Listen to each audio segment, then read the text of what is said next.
the cross-country team, and the National Honor Society. Her first comedy group was called the Bumpernickels in Mr. Evans' 5th grade class. I'm guessing some of you were part of that group, or at least remember it. And she later went on to be a cast member in Saturday Night Live for 7 seasons. Anyone want to shout out some of your favorite Vanessa Bayer parodies?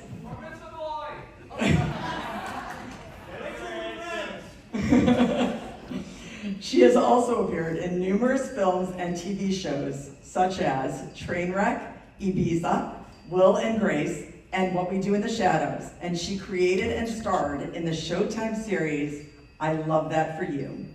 You can hear her every Monday on her podcast, How Did We Get Weird? With fellow Orange alum Jonah Bayer, who also happens to be her brother. Ladies and gentlemen, Vanessa Bayer.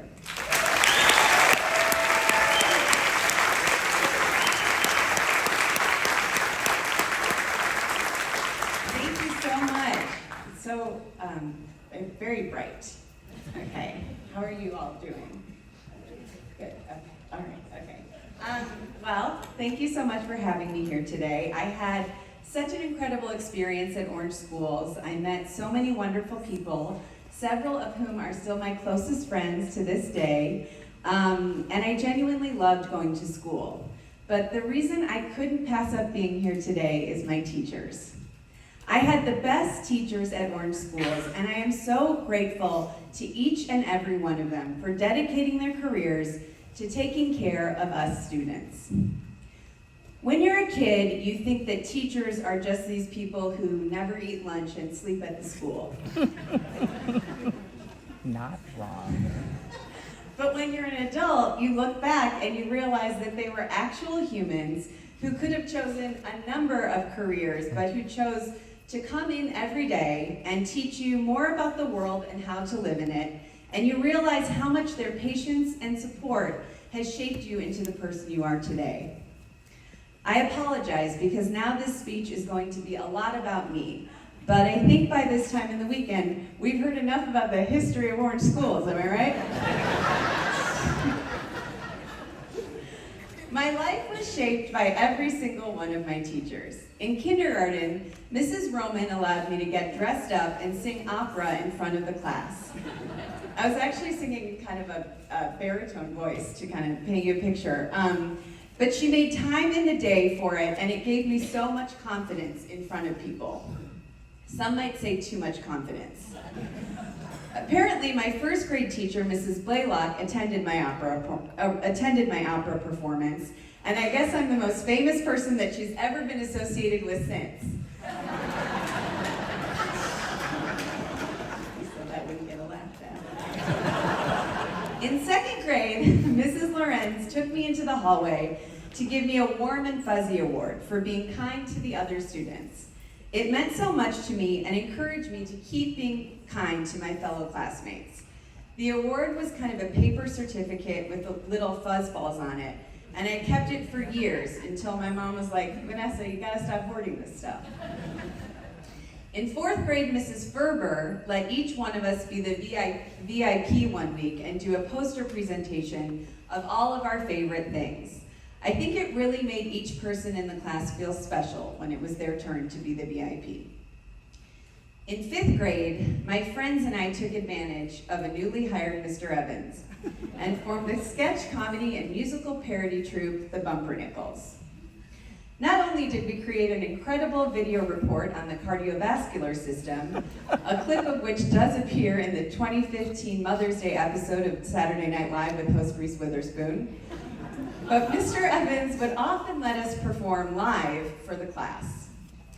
I'd like to think that in addition to us learning from him, we also taught him a lot about how 5th grade girls are monsters, and you can't give them an inch or they'll take a mile. Okay.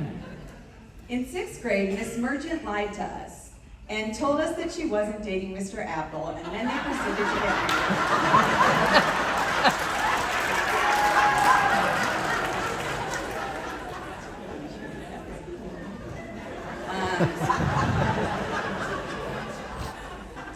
But she was also a great teacher, and I loved her outfits so much. I thought they were so stylish.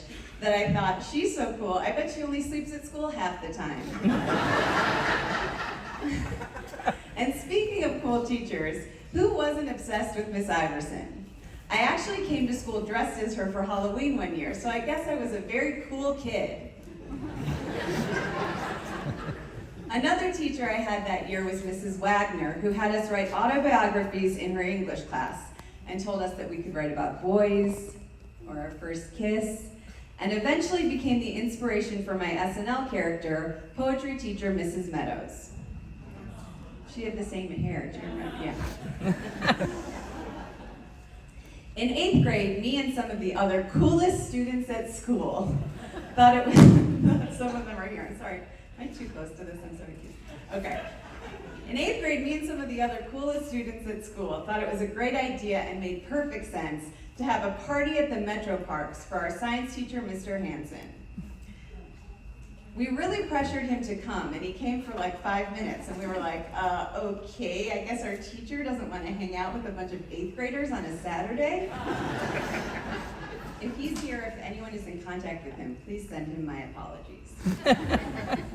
9th grade started off pretty great as I was crowned to homecoming court, brag. But it ended up not as great, as over spring break I was diagnosed with leukemia.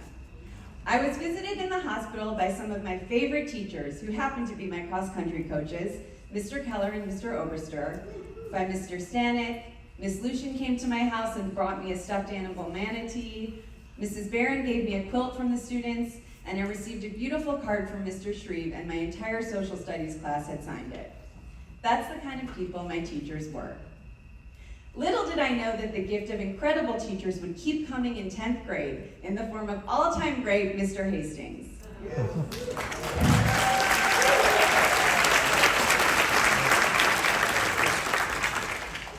He was constantly doing cartwheels for our English class and making us laugh, but more importantly, he was so kind, and he always treated me like a normal student that was part of his classroom, even though there were days I couldn't be there. I also saw that Mr. Mesh is here, and I just want to say, I'm not mad that I didn't get into Team Stoic. I guess I'm a technicality because I solved the stoichiometry problem, but I solved it by guess and check, so I guess that disqualified me for some reason. It's so not a big deal, and yeah, I've mentioned on my podcast like every other week, but it's like I don't care if that makes sense. Okay. There are too many teachers I love to name, but if you taught me, thank you. I loved being in your class. Now that I've told you what I loved about Orange Schools, I'd like to quickly mention a couple of 2-3 things I hope have improved since I've been there. Okay, first of all, I hope the elementary school faculty have gotten over the thing of making students do silent lunches. Let them be loud while they eat. It's an appropriate time to socialize. And please, and this is a specific reference that I hope only a few of us will get because only a few of us had to endure it, get rid of that traffic light that measured how loud we were being during lunch.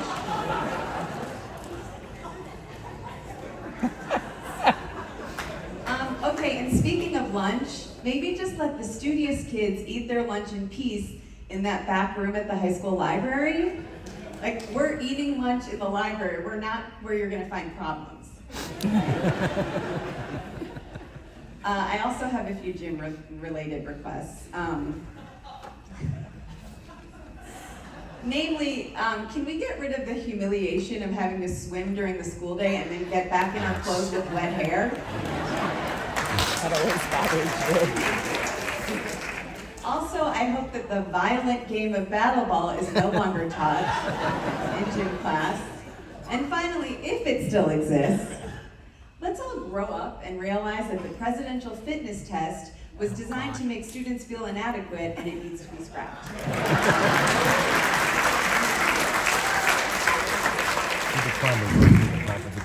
And one more thing. This is a plea, okay? I know that this weekend, a time capsule is being created to be dug up in another 100 years. And to those of you participating in that, I say, good luck to you.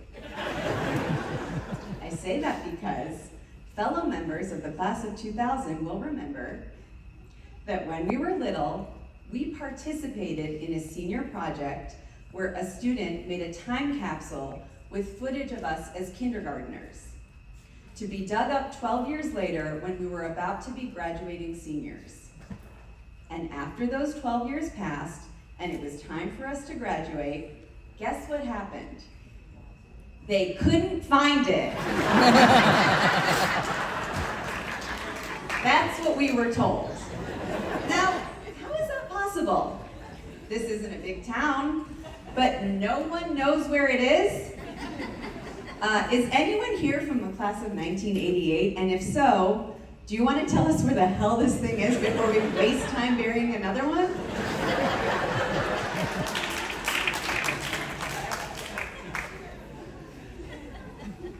Happy centennial birthday to Orange Schools. Thank you to the teachers and faculty for everything you've done for me and so many other students.